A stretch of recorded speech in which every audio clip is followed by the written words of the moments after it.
One of the first places you'll explore when you get to the beach is the high tide zone. You'll find lots of barnacles here, but you'll also find a lot of other cool stuff, like mussels. These animals attach to rocks right next to the barnacles, and if you look really closely, you can see a whole lot of little threads holding the mussels to the rocks.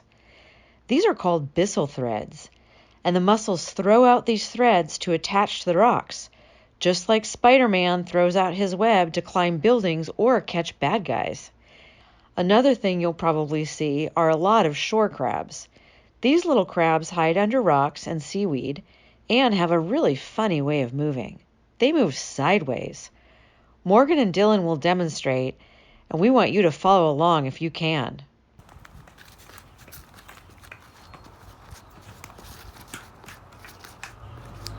Sideways crab walks.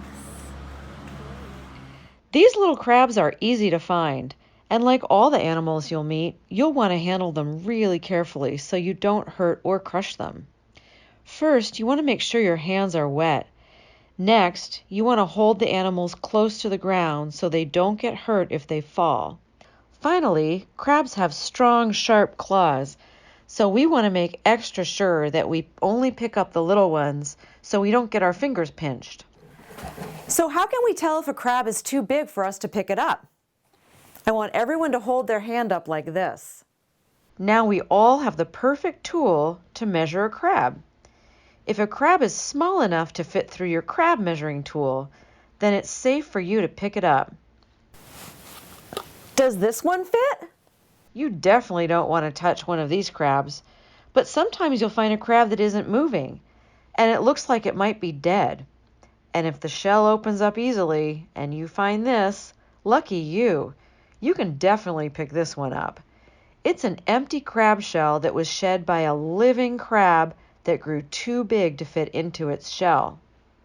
Unlike you and me, whose skeletons grow on the inside of our bodies, crabs have their skeletons on the outside of their bodies. That means that as their bodies grow, they need to get a new, bigger shell. Kind of like when you outgrow a t-shirt. You need to go shopping for a new, bigger one, right? But crabs don't go shopping, so they need to make a new one themselves. No problem. They just grow a new shell inside the old one, then crawl right out. And what they leave behind is called a crab molt. Crabs love seaweed. They love to hide in it, and for some, it's one of their favorite foods.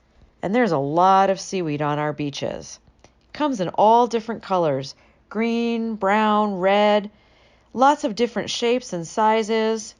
This is one of our favorites. It feels really bumpy and rough, just like the towels you have at home. That's why it's called Turkish towel. So it turns out that crabs aren't the only ones that like to eat seaweed. Guess who else likes to eat it? You and me.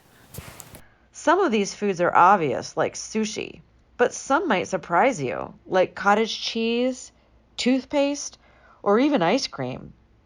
Wait a minute. Ice cream?